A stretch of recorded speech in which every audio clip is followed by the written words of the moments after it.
Halo teman-teman semuanya, balik lagi di Denoni. Setelah sekian lama nggak upload video, akhirnya kesampaian lagi kita buat bikin video project machine learning karena ada beberapa hal yang harus saya kerjakan sebagai mahasiswa akhir. Jadi ada agak susah lah buat nge-spend waktu ke YouTube. Dan di video kali ini kita bakal buat project analisis sentimen lagi terhadap aplikasi yang paling populer saat ini, yaitu TikTok, yang dimana data tersebut kita peroleh dari Play Store. Nanti untuk link datanya bakal saya cantumkan di bio. Nah, yang membedakan video kali ini dengan video sebelumnya, pada video kali ini kita bakal menggunakan 3 algoritma machine learning sekaligus, yaitu SVM, naive Bayes, dan juga random forest. Kemudian nanti seperti biasa hasil sentimen bakal kita visualisasikan, kemudian kita bakal buat kode program testing yang dimana ketika kita memasukkan input teks tersebut bakal diklasifikasikan sebagai sentimen negatif atau positif. Oke, tanpa basa-basi langsung aja kita ke videonya. Oke, di sini ada beberapa flow yang bakal kita kerjakan, mulai dari import library hingga testing. Nah, di sini yang membedakannya kita menggunakan 3 algoritma machine learning sekaligus, yaitu SVM, naive Bayes, dan juga random forest. Oke, langsung aja kita masuk ke step pertama, yaitu import library. Di sini saya udah nyiapkan beberapa library yang bakal kalian gunakan. Nah, di sini ada Panda, Seaborn, hingga regular expression di sini. Nah, ini semua library-nya bakal kita gunakan untuk project analisis sentimen. Kalau udah di running aja. Oke, sekarang sudah untuk proses import library. Berikutnya, sebelum kita masuk ke proses cleaning data, ada baiknya kita import terlebih dahulu data yang akan kita gunakan di dalam variabel df. Kemudian kita gunakan pandas.read csv. Di dalamnya kita ambil data. Kemudian data kita harus keluar dulu dari foldernya data. Lalu oke, nama datanya tadi, kita cek. Kita gunakan data TikTok ya, berarti data kemudian /tiktok.csv. Oke, tambahin petik, tutup kurung. Kalau udah kita running aja. Nah, kurang lebih datanya seperti ini, yang dimana nantinya kita akan menggunakan beberapa atribut saja, yaitu atribut konten dan juga atribut score. Oke, kalau sudah, sekarang kita masuk ke proses cleaning data. Kita ambil beberapa atribut yang bakal kita gunakan, df, kemudian di dalamnya ini kita gunakan atribut konten dan juga atribut score. Oke, kemudian kita tampilkan lagi datanya. Sebentar, ini df. Nah, kurang lebih seperti ini. Nanti kita akan menggunakan data yang ini saja. Berikutnya kita bakal lihat baris dan kolom pada data menggunakan perintah df shape. Nah, di sini ada 398 baris data dan juga 2 kolom. Nah, lalu di sini kita bakal menghilangkan beberapa data yang sama atau data yang similar atau data yang persis menggunakan perintah df drop kemudian duplicate. Di dalamnya kita gunakan subset, hanya mengambil atribut konten. Nah, seperti ini. Kemudian kita running, data drop duplicate. Oke, harusnya bukan duplicate, harusnya duplicates. Oke, seperti ini. Duplicates. Oke. Nah, sudah. Berikutnya kita bakal menghilangkan nilai yang kosong pada data menggunakan perintah df drop na, tutup kurung. Ini kita running lagi. Nah, kalau sudah, sekarang kita lihat data after dilakukan proses cleaning, df shape. Nah, ternyata jumlah datanya masih sama, yaitu 398 baris data. Ini berarti bahwa tidak ada data yang kosong dan juga data yang duplikat pada data yang kita miliki. Oke, berikutnya kita bakal menghapus beberapa simbol dan emot pada data menggunakan perintah ini, function ini sudah saya ketikkan. Silahkan teman-teman ketikkan lagi di komputer masing-masing. Ini kita running aja. Nah, sudah jalan. Nah, perintah ini kita gunakan untuk menghapus beberapa simbol. Lalu di sini ada huruf besar dan huruf kecil. Nah, datanya akan kita ubah ke dalam huruf kecil semua. Nah, untuk itu kalian bisa gunakan perintah yang ini. Kita gunakan string.lower, kemudian kita running dan kita lihat data after dilakukan proses cleaning. Gunakan df.head running. Nah, sekarang datanya sudah bersih untuk proses cleaning. Oke, berikutnya kita masuk ke step preprocessing. Nah, di sini kita akan membatasi tiap-tiap kata pada atribut konten. Kalian bisa ketikkan perintah ini. Nah, di sini perintahnya sudah saya buat, tinggal kalian salin aja di komputer masing-masing. Nah, maksud dari kode ini kita akan gunakan minimal 3 kata yang muncul. Nah, di bawah 3 kata semua data tersebut bakal dibuang atau diabaikan. Dan maksimal dari kata pada tiap-tiap baris adalah 50 kata. Selain itu, melebihi dari itu datanya juga bakal dibuang. Kalau sudah, ini kita running aja. Oke, ada yang kelupaan tadi di bagian preprocessing. Harusnya atribut score kita pisahkan di dalam variabel terpisah. Kita bisa buat variabel score. Kemudian di dalamnya masukkan perintah df. Kita ambil atribut score. Oke, kita gunakan atribut score. Nah, sudah. Kalau misalkan kita tampilkan variabelnya misalkan seperti ini. Nah, sekarang kita sudah punya variabel lain untuk menyimpan atribut skor. Nah, ini kita hapus saja. Oke, berikutnya kalau misalkan sudah membatasi tiap-tiap kata pada data, sekarang kita masuk ke proses pertama dari preprocessing, yaitu normalisasi. Nah, di sini kode programnya sudah saya buatkan. Untuk listnya kalian bisa sesuaikan preferensi saja. Di sini kata GK atau gak kita ubah menjadi tidak. Tapi ingat ya, di awal dan di akhir tolong ditambahkan space. Satu space kosong. Nah, untuk list yang ini bisa kalian buat sendiri kalau misalkan seperti ini. Contohnya seperti ini ya. Kita cari kata yang agak nyeleneh dikit. Nah, di sini ada kata muter yang harusnya kata bakunya yaitu putar. Nah, ini bisa kalian ubah nanti gambarnya seperti ini. Berarti di sini kita tambahkan lagi kasih space. Ini harusnya katanya muter, kita harusnya ubah menjadi kata putar. Kayak seperti ini. Nah, kalau sudah nanti saya sudah buat banyak list seperti ini. Nanti silahkan kalian buat sesuaikan dengan preferensi kalian. Kalau sudah kita running aja. Oke, tadi ini lupa spasinya, kemudian kita running lagi. Nah, sudah ya untuk proses normalisasi. Berikutnya kita masuk ke proses stop word. Nah, kode programnya sudah saya buatkan. Silahkan teman-teman ketikan, bisa di post saja videonya. Di sini kita gunakan sastrawi. Ini udah kita import. Bentar, kita cek di atas sastrawi apakah sudah diimport. Oke, ternyata belum. Nggak apa-apa, ini kita gunakan sastrawi untuk mengambil stop word remover factory, kemudian redictionary. Nah, kalau udah seperti ini kita running aja. Nah, udah jalan. Untuk proses preprocessing berikutnya itu tokenize, yang dimana kita akan memisahkan tiap-tiap kata pada atribut konten. Di sini kode programnya sudah saya buatkan seperti ini. Kode program dari tokenize silahkan kalian ketikkan saja. Ini kita running. Nah, nanti datanya seperti ini. Tiap-tiap kata akan dikasih dikasih space atau dikasih jarak atau dipisahkan satu sama lain dengan simbol koma. Nah, tujuannya apa? Tujuannya agar kita mudah untuk masuk ke proses berikutnya, yaitu proses stemming. Oke, di proses stemming saya juga sudah buatkan kode programnya. Oke, hasil dari pemisahan kata di sini kita masukkan di bagian stemming. Fungsi dari proses ini adalah untuk menghapus kata yang memiliki imbuhan. Contohnya di sini ada kata didapat. Ketika dia masuk ke proses stemming, maka hasilnya adalah dapat seperti itu. Kemudian di sini ada, sebentar kita cari kata yang memiliki imbuhan. Nah, di sini ada kata menghibur. Nanti ketika dia masuk ke proses stemming, hasilnya adalah hibur. Seperti itu kurang lebih. Nah, ini kalau sudah kita running aja. Nah, ini agak lama ya proses stemming ya, karena dia akan melakukan tiap-tiap baris proses stemming, dan jumlah data yang kita miliki sekitar 398 baris data. Jadi ditunggu aja. Proses stemmingnya udah kelar. Nah, di sini hasil dari stemming disimpan di dalam atribut tokenize. Coba kita lihat di sini. Kita lihat tokenize. Nah, seperti ini. Nah, kalau misalkan teman-teman perhatikan, di sini hasil dari proses stemming hanya berfokus untuk atribut konten, dan dia mengabaikan untuk atribut skor. Nah, maka dari itu kita tadi di proses awal kita sempat memisahkan atribut skor di dalam variabel terpisah, yang dimana nantinya bakal kita satukan lagi antara atribut skor dan atribut konten.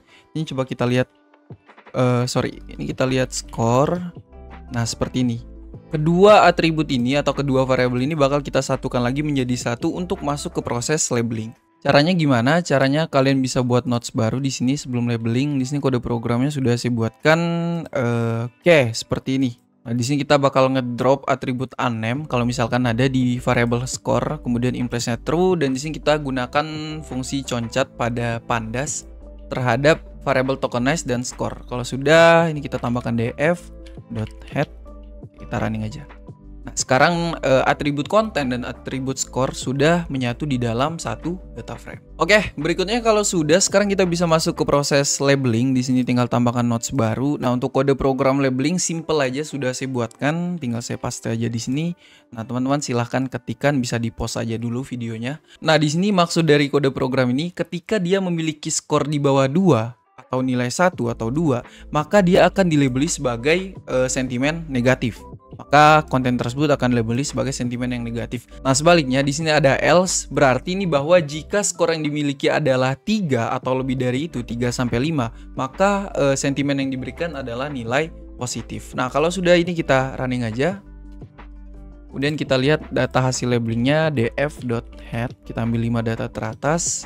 Nah, sekarang sudah seperti ini. Nah, ini untuk baris pertama TikTok sangat bagus dengan skornya 5. Karena dia punya nilai 5, maka dari itu dia masuk ke sentimen positif. Oke, di sini coba kita lihat nilai sentimen dari tiap-tiap baris datanya, sentimen negatif dan positif. Kalau bisa ketikkan perintah sentimen, kita buat variabel dulu, sentimen cons, kemudian di dalamnya df, kemudian kita ambil atribut sentimen dot cons. Nah, di sini kita panggil lagi sentimen dot cons. Oke, ini error, harusnya nggak pakai s nih. Oke, ini hasilnya 381 nih, keliru. Maksudnya di sini value cons. Sekarang kita ingin menghitung value yang ada di atribut sentimen. Nah, kalau udah seperti ini kita running. Nah, hasilnya seperti ini. Untuk datanya dia memiliki sentimen positif sebesar 238 baris data dan sentimen negatif sebesar 143 baris data. Oke, kalau sudah seperti ini proses labeling udah kelar. Sekarang kita masuk ke proses visualization, yang dimana pertama kita akan memvisualisasikan tiap-tiap sentimen. Kalian bisa ketikkan kode program yang sudah saya buat seperti ini. Kita gunakan paletnya pastel, kemudian kita gunakan ini Seaborn dan Matplotlib, harusnya sudah saya impor di atas. Sebentar saya cek.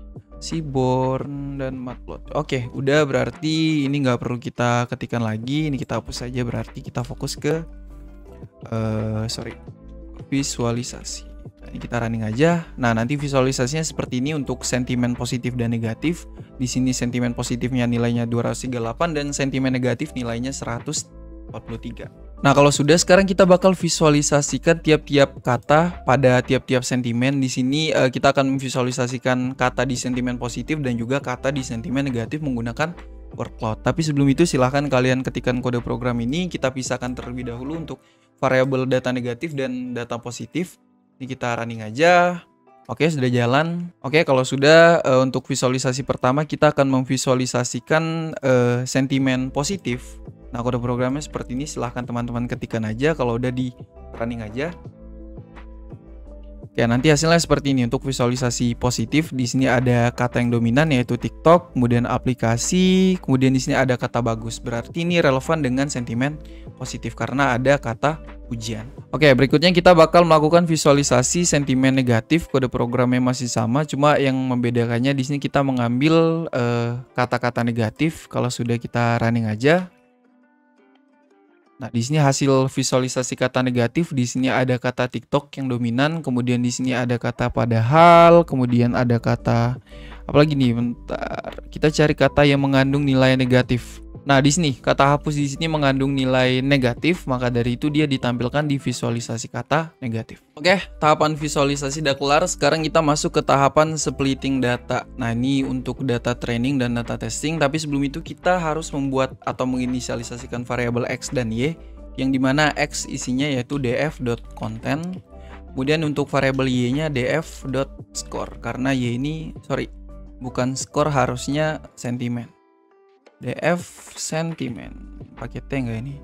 Sentimen dan konten C-nya kecil. Oke, sudah seperti ini, kita running aja. Nah, kalau udah ada dua variabel X dan Y, kemudian kita lakukan proses splitting data yang dimana kode programnya sudah saya buatkan seperti ini.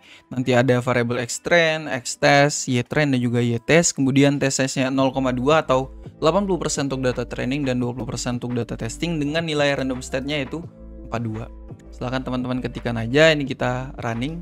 Oke, udah berhasil. Kalau udah seperti ini, proses splitting datanya udah kelar, kita bisa masuk ke proses berikutnya yaitu training data menggunakan algoritma SVM, naive Bayes dan juga random forest. Nah, untuk step pertama dari training data, kita harus melakukan extraction menggunakan code vectorizer, TF-IDF dan juga hashing vectorizer. Di sini ada beberapa library yang harus kalian ketikkan juga. Nah, kalau sudah, kita running aja. Oke, ini kalau sudah, berikutnya karena kita menggunakan 3 algoritma machine learning sekaligus, jadi kita harus menginisialisasikan 3 algoritma tersebut di variabel yang berbeda. Untuk kode programnya sudah saya buatkan seperti ini. Kita menggunakan support vector machine, naive Bayes dan juga random forest, dan kita bungkus di dalam variabel CLF1, 2 dan 3. CLF maksudnya classifier. Ini kalau sudah seperti ini, kita running aja. Nah, proses inisialisasi algoritma machine learningnya udah kelar di sini. Nah, berikutnya hasil dari inisialisasi ini kita kombinasikan dengan proses extraction. Kita tambahkan di sini, tambahkan. Nah, ini menggunakan pipeline yang dimana kita mengcombine antara CLF1 atau algoritma SVM dengan vectorizer yang ini, hasil extraction yang ini. dan kita bungkus di dalam 3 variabel, model 1 untuk algoritma SVM, kemudian model 2 untuk algoritma naive Bayes, dan model ketiga untuk algoritma random forest. Nah, kalau udah seperti ini silahkan di running aja. Oke, kalau sudah seperti ini sekarang kita bisa melakukan proses training menggunakan tiap-tiap algoritma. Pertama kita fokus ke algoritma SVM terlebih dahulu. Nah, di sini kita ketikkan aja karena kode programnya simple juga.